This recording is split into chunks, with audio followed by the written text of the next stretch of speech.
भजन संहिता 9 अध्याय में यहाँ पर कहता है, हे यहोवा परमेश्वर, मैं अपने पूरे मन से तेरा धन्यवाद करूँगा।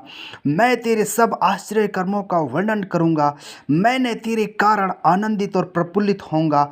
हे परम प्रधान, मैं तेरे नाम का भजन गाऊंगा, कहता है परमेश्वर का वचन।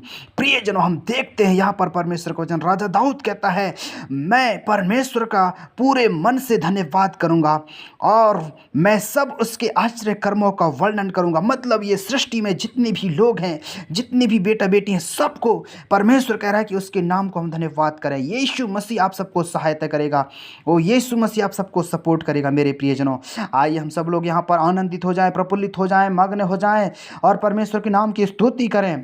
प्रभु आप सबको आशीष करे और आपको प्रभु पाप से, बुराई से बचाए और प्रभु आप सबको अपने संगति में रखे। आमेन। अगर हमारे चैनल में नए हो तो चैनल को लाइक करो, सब्सक्राइब करो, बेल आइकन को ऑल प्रेस करो। प्रभु आप सबको आशीष करे। आमीन, आमीन, आमीन।